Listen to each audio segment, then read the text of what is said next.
मी काय कोर्टात गेलो नव्हतो. मी उमेदवारी अर्ज दाखल केला तसं त्यांनी पण आम्ही उमेदवारी अर्ज दाखल केला. पण आम्ही हे नाही कोर्टात गेलो की मला 7 तारखेपर्यंत मला लोकांशी संवाद साधायचा आहे आणि कृपया मला बेल मिळावं.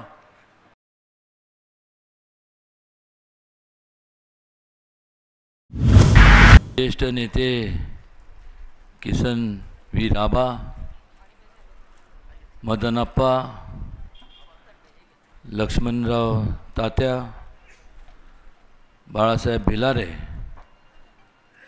या सर्व महान नेत्यांना विनम्र व्यक्तीच्या माझ्या वतीने, व्यासपीठावर उपस्थित असलेले सर्व मान्यवरांच्या वतीने आणि समोर माझ्या उपस्थित असलेले सर्व आपण लोकशाहीतल्या राजांच्या वतीने मी विनम्र अभिवादन करतो.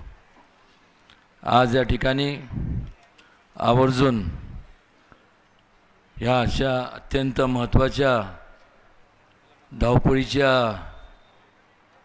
अंतिम टप्प्यात आज आदरणीय अजितदादांनी आपल्याला वेळ दिली. ते या ठिकाणी आपल्याला संबोधित करायला आले आणि नुकतंच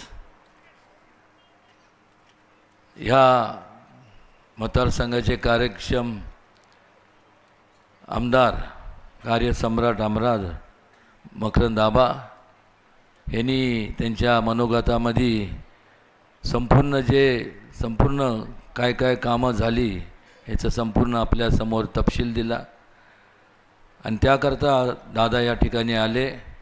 मी मनापासून या ठिकाणी त्यांचं स्वागत करतो. या ठिकाणी आवर्जून आमदार देवयानीताई फरांदे देखील माझं मनोबल वाढवण्याकरता आल्यात. त्यांचं देखील मी स्वागत करतो.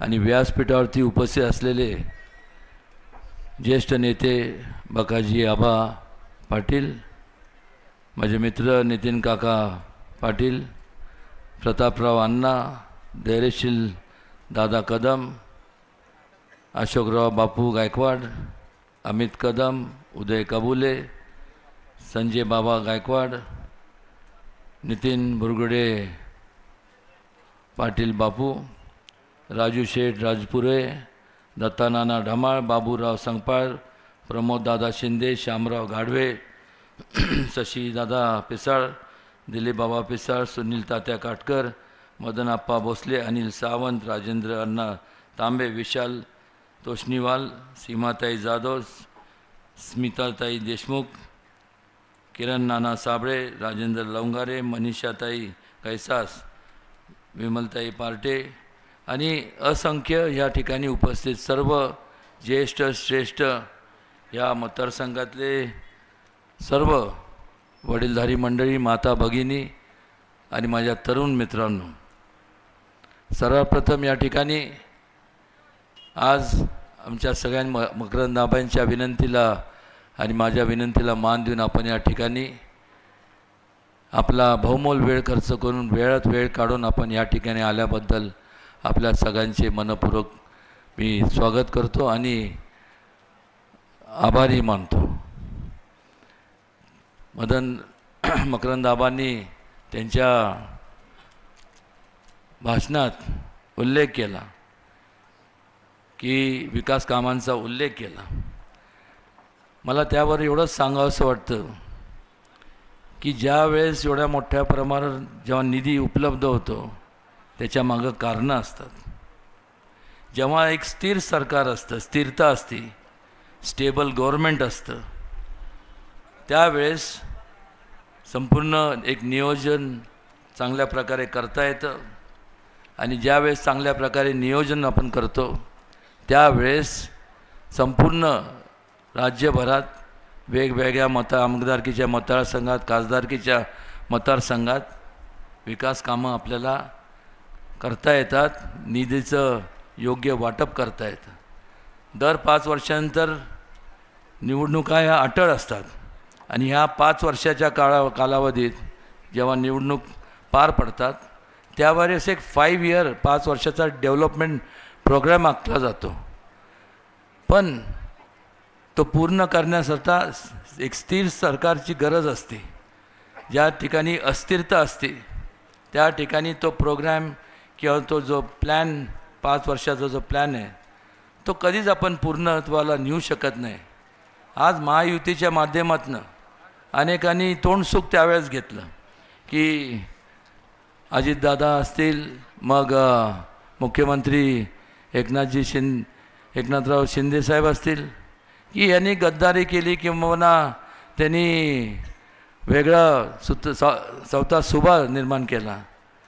तसं नाही. जर कामच होत नव्हती आणि अस्थिरता ज्या ठिकाणी असती त्यावेळेस एक जबाबदार व्यक्ती म्हणून, एक लोकप्रतिनिधी म्हणून दादांनी आणि एकनाथ शिंदेनी जे पाऊल उचललं ते पाऊल योग्यच होतं. कारण की जेव्हा आपण लोकप्रतिनिधी म्हणून जेव्हा आपण लोक आपल्याला निवडून देतात त्यावेळेस त्यांच्या आपल्याप्रती विश्वास ते व्यक्त करतात. त्या विश्वासाला वाटेल त्या परिस्थितीत तडा जाऊन दिला नाही पाहिजे.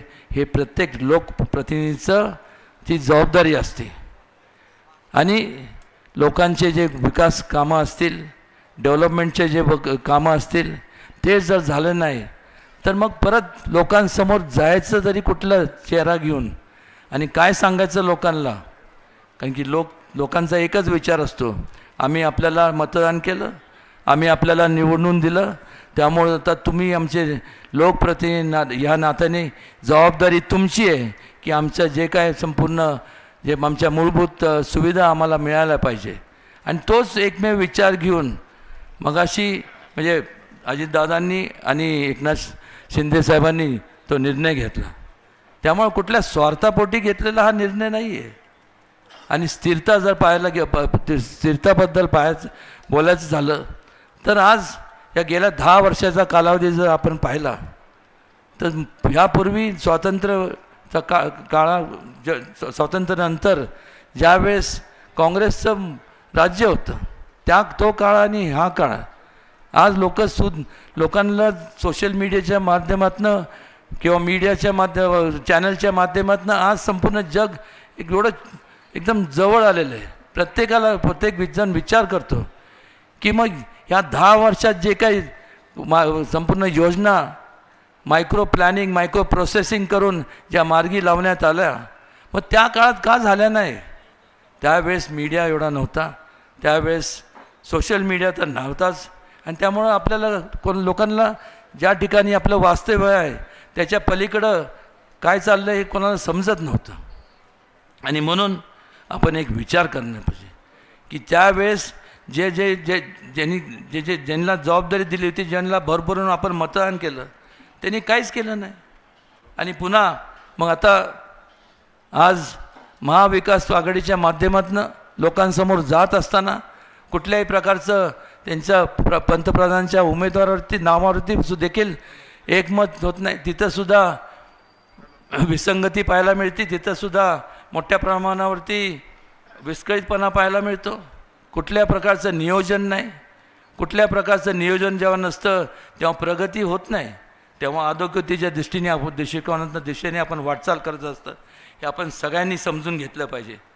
आज आपण या ठिकाणी विचार करणं गरजेचं आहे की या संपूर्ण देशामध्ये जवळपास 80% जे लोक आहेत हे शेती, त्यांचं संपूर्ण उदरनिर्वाह म्हणा किंवा त्यांचं अर्थव्यवस्था, कुटुंबाची अर्थव्यवस्था ही शेतीशी निगडीत आहे. आणि मग अनेक वर्षापासून शेतकऱ्यांचं खास करून आपण या पश्चिम महाराष्ट्र म्हणजे शुगर लॉबी म्हणतो ज्याला, किंवा साखर कारखान्यांचा हा संपूर्ण परिसर, अनेक वर्षापासून मागणी होती की या शेतीवर लागणारा जो इन्कम टॅक्स आहे, आपलं कारखान्यावर लागणारा तो इन्कम टॅक्स आहे तो रद्द करण्यात यावा. पण मात्र झाला नाही. का केला गेला नाही? इच्छाशक्ती नव्हती का त्याच्यावर विचार केला गेला नाही? हे कोडं हे कधी कोणाला सुटलं नाही. पण मात्र ज्यावेळेस अजितदादांनी आणि एकनाथ शिंदे साहेबांनी आणि देवेंद्र फडणवीसजींनी त्याच्यावर प्रामाणिकपणे बसून एक चांगला निर्णय घेतला आणि अमित शहाजींची भेट घेऊन आज संपूर्ण मगाशी मकरंदाबांनी जे उल्लेख केला की संपूर्ण तो इन्कम टॅक्सचा लागणारा जो मोठा कर होता तो कायम स्वरूपात आता रद्द झाला. एक प्रकारचा मोठा दिलासा तुम्हाला संपूर्ण शेतकरी वर्गाला मिळाला. आणि तो जर लागू केला असता तर मला सांगा काय अवस्था झाली असती. तुम्ही ऊस उत्पादक आहात, ऊसाचा ऊस घातला कुठला असता. कारण की कारखान्याची अवस्था अशी झाली असती की पगार द्यायचा कुठून, ताळमेळ सगळं आणि सगळं बिघडलं असतं. आणि त्यामुळं या बारकावे पाहणारं आता जे भारतीय जनता पक्ष आणि महायुतीचं जे शासन आहे हे एक प्रगतीच्या दिशेने वाटचाल करत आहे. त्याचबरोबर आपल्या ह्या संपूर्ण एवढ्या बारकाईने म्हणजे त्या काळात नुसत्या घोषणा झाल्या, गरिबी हटाव देश बचाव, जय जवान जय किसान. काय योजना आखल्या गेल्या गरिबांसाठी, काय योजना किंवा योजना राबवल्या गेल्या जवानांसाठी, काय योजना राबवल्या गेल्या किसानांसाठी म्हणजे शेतकऱ्यांसाठी. नुसतं घोषणा दिल्या आणि लोकांचे पोतांनी भरभरून मतं अनेक वर्ष घेतली. पण ह्या 10 वर्षाच्या कालावधीमध्ये घोषणा त्यांनी दिल्या पण त्याची पूर्तता कोणी केली तर संपूर्ण भारतीय जनता पक्ष आणि आदरणीय दादा एकनाथजी शिंदेसाहेब, देवेंद्रजी फडणवीस ह्या महायुतीच्या नेत्यांच्या माध्यमातून त्याची पूर्तता झाली. हे आवर्जून या ठिकाणी मला सांगावंसं वाटतं. त्याचबरोबर आपण जर बारकाईने विचार केला की ह्या मतदारसंघात एकंदरीत आपण जर पाहिलं तर एवढ्या मोठ्या प्रमाणावरती निधी उपलब्ध जो झाला त्याकरता एक स्थिर सरकार होतं म्हणूनच उपलब्ध झाला. उद्या जर संपन्न आपण जर चुकीचा निर्णय जर घेतला तर बाकी काय होत नाही. 99 साली असाच एक लोकशाहीतले आपण सर्व राजांनी निर्णय घेतला आणि त्यावेळेसचं जे शासन होतं त्यांना जेव्हा सिंचनाचे संपूर्ण प्रकल्पासाठी निधी उपलब्ध होत होता त्या शासनाला आपण सर्वांनी घरी बसवलं. 1-2 नाही तर तब्बल 15 वर्ष. आणि आज जे महाविकास आघाडीचे जे उमेदवार आहेत ते त्यावेळेस पालकमंत्री होते आणि त्यावेळेस त्यांच्याकडे सिंचन खातं होतं. पण मात्र ह्या संपूर्ण पश्चिम महाराष्ट्राचं सोडूनच द्या, महाराष्ट्र सोडून द्या, पण साधं सातारा जिल्हा ह्या जिल्ह्यातले जे संपूर्ण प्रकल्प हे रखडले गेले. एक नवा रुपयासुद्धा ते निधी ह्या कुठल्या कामांसाठी दिला गेला नाही. पण मात्र ज्या वेळेस महायुतीचं शासन आलं, परिवर्तन झालं, त्यावेळेस काय झालं तर मोठ्या प्रमाणात दादांनी निधी ह्या संपूर्ण प्रकल्पांसाठी उपलब्ध करून दिला आणि त्याच्यामुळंच आज अनेक प्रकल्प मार्गी लागले ज्याचा उल्लेख लिफ्ट इरिगेशन स्कीम असेल, नागेवाडी धरण असेल आणि जे आता प्रोसेसमध्ये आहे जे सोळशीचं धरण असेल, या सगळ्यांना कवठे केजर झाली, अनेक ज्या स्कीम झाल्या, लोणांचे स्कीम झाली. हे कशामुळे झालं, हे कशामुळे झालं त्याचं मूळ कारण म्हणजे लोकांच्या प्रती असणारं त्यांची एक आदरभाव असावा लागतो जो आज त्यामुळे ह्या गोष्टी हे प्रकल्प मार्गी लागतात. आणि आज या महायुतीच्या माध्यमातून संपूर्ण लोकांसाठी वेगवेगळे क्षेत्रामध्ये किंवा आज आपल्याला माहीत आहे की हा जो वाई मतदारसंघ आहे म्हणजे त्याच्यात खंडाळा तालुका आला, त्यात तुमचा वाई तालुका आला आणि महाबळेश्वर तालुका आला. त्यावेळेची परिस्थिती काय होती, अनेक वर्षापासून सगळं खंडाळा तालुका म्हणजे सगळं माळरानच आपल्याला पाहायला मिळत होतं. आणि त्यामुळं इथं तीच परिस्थिती तुमच्या महाबळेश्वर तालुक्याची, डोंगरी संपूर्ण परिसर. आणि मग कुटुंबाचा देखरेख करण्याकरता अनेक लोक फक्त अंगावरच्या कपड्यावर मुंबईसारख्या नवी मुंबई, ठाणे, कल्याण, पिंपरी चिंचवडसारख्या ठिकाणी त्यांनी धाव घेतली फक्त आपल्या कुटुंबाचे पोटाचे खळगे भरण्याकरता. आज मला सांगा त्या ठिकाणी मला अभिमानाने सांगावंसं वाटतं त्या ठिकाणी गेले अंगावरच्या कपड्यावर, पण त्या ठिकाणी स्वतःच्या हिमतीवर बलबुत्यावरती त्यांनी आज एवढ्या मोठ्या संस्था निर्माण केल्या ज्याचा अभिमान आपल्या संपूर्ण सातारकरांना वाटावा. कारण की कोट्या आणि कोट्यावधी रुपयाची उलाढाल त्या ठिकाणी होती. ज्यावेळेस इथं ते गेले त्यावेळेस ते बरेचसे माथाडी त्या कामगार म्हणून त्या ठिकाणी गेले. त्यावेळेस या संपूर्ण पाटण तालुक्याचे आणि ह्या संपूर्ण सातारा जिल्ह्याचे सुपुत्र कैलासवासी अण्णासाहेब पाटलांनी त्यांच्या संपूर्ण त्यांच्यावरती अन्याय होता कामा नये. त्यांना न्याय मिळाला पाहिजे. त्यांचे संपूर्ण हक अधिकार हे अबाधित राहिले म्हणजे व्यवस्थित राहिले पाहिजे, ह्यासाठी ती संपूर्ण योजना आपलं ती संघटना स्थापन केली, ती करण्यात आली. पण अलीकडच्या काळात तर वेगळंच पाहायला मिळतं आहे. सर्व म्हणजे जवळपास 4,000पेक्षा जास्त कोटींचा तिथं संपूर्ण अफरातफर झाली. ज्या लोकांच्या जीवावरती तुम्ही संपूर्ण ज्यांनी लोकांनी तुमच्यावर विश्वास ठेवला त्या लोकांनाच डबऱ्यात घालण्याचं काम आपल्याला पाहायला मिळालं. आणि मग सांगायचं की हे लोक म्हणजे मी काय कोर्टात गेलो नव्हतो, मी उमेदवारी अर्ज दाखल केला जसं त्यांनी पण आम्ही उमेदवारी अर्ज दाखल केला, पण आम्ही नाही कोर्टात गेलो की मला 7 तारखेपर्यंत मला लोकांशी संवाद साधायचा आहे आणि कृपया मला बेल मिळावं. हे मला का करावं लागलं नाही, कारण की मी कुठलाही गैरप्रकार केलेला नाही आणि भविष्यात देखील करणार नाही. पण ह्यांना ज्या वेळेस अर्ज दाखल करायच्या अगोदर 2 दिवस अगोदर कोर्टात गेले, जर तुम्ही काही केलं नसेल तर मग तुमचं मन का तुम्हाला खात होतं, जायचं नव्हतं कोर्टात. आणि मग कोर्टात गेले आणि मग त्या ठिकाणी त्यांनी अर्ज दिला की आम्हाला 7 तारखे हे मतदान होतोपर्यंत आम्हाला जामीन देण्यात यावा. कोर्टाने सरळ कागदपत्र काय न्याय देवतं काय जर खोटं जर त्याच्यावरती विश्वास नाही ठेवायचा तर कोणावर ठेवायचा.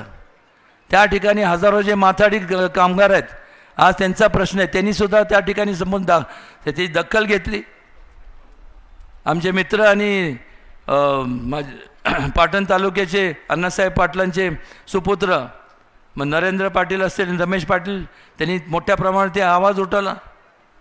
आणि त्यामुळं त्यांना मी सांगितलं की ही अण्णासाहेब पाटलांचं ह्याला लागलेला हा जो कलंक आहे हा आपल्याला पुसून काढायचा आहे. काय चाललं आहे काय, आणि अशा जर एका बाजूला शिष्टाचार आणि दुसऱ्या बाजूला भ्रष्टाचार, मला तुम्हाला विचारायचं आहे की तुम्ही शिष्टाचाराच्या बाजूने आहात का भ्रष्टाचाराच्या बाजूने? कोणाच्या बाजूने? भ्रष्टाचार, शिष्टाचार ना. भ्रष्टाचार जर करायला लागलं तर मग काय मला सांगा ना. एवढी एक छोटीशी मार्केट म्हणजे काय छोटी म्हणजे मोठीच आहे, जर त्या मार्केट कमिटीमध्ये भ्रष्टाचार एवढा झाला तर विचार करा, जर ह्या संपूर्ण मतदारसंघामध्ये खासदार म्हणून येत तर नाही ते सोडून द्या, तर समजा एक असं काल्पनिक विचार करा की त्याला आपण खासदार बनवलं तर काय होणार आहे.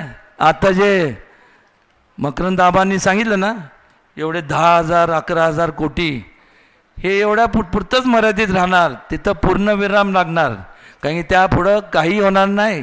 आणि तुम्ही ना समजा सांगतो तुमचे खिसे आहे ना आणि कपाटं त्याला फार वेल्डिंग बिल्डिंग करून ठेवा, कारण की त्याच्यातसुद्धा काही शिल्लक ठेवणार नाही. विचार करायच्या गोष्टी असतात.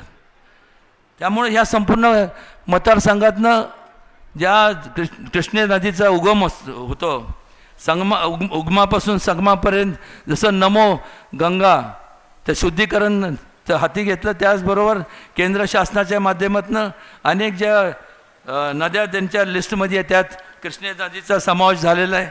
त्यामुळे त्या धर्तीवर या संपूर्ण कृष्णा नदीचा सुद्धा आपण शुद्धीकरणाचा आपण कार्यक्रम ह्या 5 वर्षाच्या कालावधीत राबवणार आहोत, जेणेकरून कुठल्याही परिस्थितीत कोणाच्या आरोग्याला धोका निर्माण होऊ नये.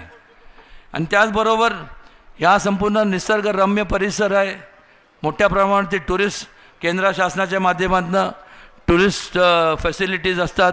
मग तुमचं नाईट सफारी असेल किंवा मग तुमचं म्हणजे जो वन विभागाचा ज्या जमिनी आहेत त्यातसुद्धा संपूर्ण आपल्याला शासनाकडनं मान्यता दिलं. जसं रणथंबोर नावाचं एक ठिकाण आहे, तिथं टायगर सँच्युरी म्हणजे जसं सह्याद्री व्याघ्र प्रकल्प इथं आहे, त्याच प्रकारे तिथंसुद्धा रणथंबोर व्याघ्र प्रकल्प आहे. त्या धर्तीवर मोठ्या प्रमाणात निधी आणून ते सुद्धा आपण चालू करण्याचा आमचा मानस आहे. ह्या संपूर्ण खंडाळा, शिरवळ, केसुर्डी या ठिकाणी मोठमोठे जे कारखानदारी पाहायला मिळते, त्याच प्रमाणावर तशाच धर्तीवर वाईची जी थोड्याफार प्रमाणात थोड्या जी दुर्लक्षित झालेली किंवा तिथं जास्तीत जास्त कारखानदारी कशी येईल आणि रोजगार कसा उपलब्ध होईल यासाठी सुद्धा आम्ही प्रयत्नशील राहणार आहोत. जेव्हा आम्ही म्हणतो तेव्हा मी एकटा नाही, मी मकरंद आबा आणि ज्यांना विसरून चालणार नाही असे नितीन काका आणि नितीन बापू आणि जिथं दोन नितीन असल्यानंतर विषय संपला म्हणून समजा. हे सर्व निश्चितपणे करत असताना केवळ आम्ही एकटं जसं आमच्या स्वतःच्या मतावर मी निवडून जाऊ शकत नाही किंवा निवडून जाऊ शकत नाही, तसं आमच्यामुळं तुम्ही नाही आहात. तुमच्यामुळं विनम्रपणे सांगतो की आमच्यासारखे लोकप्रतिनिधी आहेत आणि त्यामुळं तुम्हाला विश्वासात घेऊन तुमचा संपूर्ण कुठल्याही प्रकारे तुम्हाला ठेस न लागता किंवा तुम्हाला तुमचं जे मत तुम्ही देता आम्हाला बटन दाबून, त्याच्या एवढंच महत्त्वाचं जर काय असेल तर तुमचं वैचारिक मत म्हणजे तुमच्या सूचना असतील त्यासुद्धा महत्त्वाच्या आहे. आणि त्यामुळे तुम्ही एक लक्षात घेतलं पाहिजे, निवडून दिल्यानंतर तुमचं जबाबदारी संपत नाही, त्यातून चालू होती. प्रत्येकाने त्याचं हे लक्षात ठेवावं, कारण की आपापल्या ज्या ठिकाणी तुमचं वास्तव्य आहे त्या ठिकाणी नेमकं आपलं काय केलं पाहिजे याची जास्त माहिती तुम्हाला आहे. तशा सूचना आम्हाला दिल्यात. आता निश्चितपणे त्याच्यावरती केंद्र शासनाच्या आणि राज्य शासनाच्या माध्यमातून मी आणि मकरंदाबा आम्ही हातात हात घालून निश्चितपणे त्या पूर्ण तस नेऊ, एवढं या ठिकाणी आवर्जून सांगा असं वाटतं. आणि त्याचबरोबर आपल्याला माहिती आहे की स्ट्रॉबेरी, आलं आणि हळद मोठ्या प्रमाणावरती ह्या ठिकाणी त्याचं इथं उत्पादन होतं. याकरता संशोधन केंद्र त्या ठिकाणी केंद्र शासनाच्या माध्यमातून उभे केले जातील, हे सुद्धा सांगावंसं वाटतं. तीर्थक्षेत्राच्या बाबतीत बोलायचं झालं तर क्षेत्र महाबळेश्वर, मांढरदेवी असेल, धोम, वाई, प्रतापगडचा आणि ह्या संपूर्ण याचा एक आराखडा तयार करून ह्याच्या डेव्हलपमेंट करता असं देखील संपूर्ण प्रयत्न करणार. मकरंदाबा तर निश्चितपणे त्यांनी ती प्रक्रिया चालू केलेली आहे.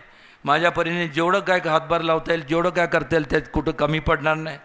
त्याचबरोबर ह्या मतदारसंघात ज्या 3 मोठ्या नगरपालिका आहेत, महाबळेश्वर, पाचगणी आणि तुमची वाई नगरपालिका, जिथं आता ही सभा होत आहे, याकरता सुद्धा UDच्या माध्यमातून केंद्र शासनाच्या माध्यमातून ज्या मोठ्या स्कीम्स असतील, अमृतच्या खाली असेल किंवा वेगवेगळ्या योजना असतील, या ठिकाणी आबांनी सांगावं काय करायचं आणि केंद्रातनं शासनाच्या माध्यमातून संपूर्ण तिथं निधी तिथं मंजूर करून आणण्याचं काम माझं राहील. मगाशी हॅमचं तर आम्ही मागंसुद्धा आमचा पण प्रस्ताव होता, त्याचा उल्लेख आबांनी केला, त्यांनीसुद्धा दिला होता. सुरूर ते पोलादपूरपर्यंत जो रस्ता आहे, कारण की आपल्याला माहीत आहे. आणि मला सांगताना आनंद वाटतो की रोपवेचा जो प्रोजेक्ट आहे त्याला मान्यता मिळालेली आहे, म्हणजे धोमपासून प्रतापगडपर्यंत. पण आता फक्त राहिलं होतं, मी नितीन गडकरींशी बोलत असताना मी त्यांना सांगितलं की ते लवकर आम्हाला निधी उपलब्ध करून घ्या. पण दादा त्यावेळेस मला नितीनजींनी सांगितलं की ते महाराष्ट्र शासन ते करणार आहेत, त्यामुळं आपण ते म्हणजे लक्ष देऊन दिलं तर निश्चितपणे ते होईल याची मला खात्री आहे. आणि त्याचबरोबर एक सांगतो, मगाशी स्वाभाविक आहे प्रत्येकाला महत्त्वाकांक्षा असणं, आणि का नसाव्यात, का उदयनराजेंनीच त्या पदावर राहावं, का दुसरं कोणी नाही. आणि त्यामुळं नितीन काकांशी सुद्धा एक भावना होती की आपल्याला पण म्हणजे ॲम्बिशन प्रत्येकाला जर नसली तर मग आपण कुठं आयुष्यात कुठं पोचूच शकत नाही. आणि त्या हिशोबाने मी दादांना विनंती करणार आहे की दादा, नितीनसारखा एक चांगला उमदा असं एक नेतृत्व आहे, त्याला ह्या बाबतीत योग्य ते आणि महत्त्वाचं स्थान आपण देण्याचं काम करावं, ही विनंती संपूर्ण ह्या मतदारसंघ आणि संपूर्ण सातारा जिल्ह्याच्या वतीने आपल्याकडं मी करतो आहे. बराच वेळ झाला त्यामुळे मी आपला फारसा वेळ घेणार नाही. दादांचं आपल्याला मार्गदर्शन ऐकायचं आहे. आणि पुन्हा एकदा आपल्या सगळ्यांचं मनापासून आभार आणि धन्यवाद. जय हिंद, जय महाराष्ट्र, जय शिवराय. देश विदेशातील प्रत्येक घडामोडींचे लाईव्ह अपडेट मिळवण्यासाठी आता साम टीव्हीच्या सर्व सोशल मीडिया प्लॅटफॉर्मला लाईक, फॉलो आणि सबस्क्राईब करा. तसंच सर्व नोटिफिकेशनसाठी बेल आयकॉन प्रेस करायला विसरू नका.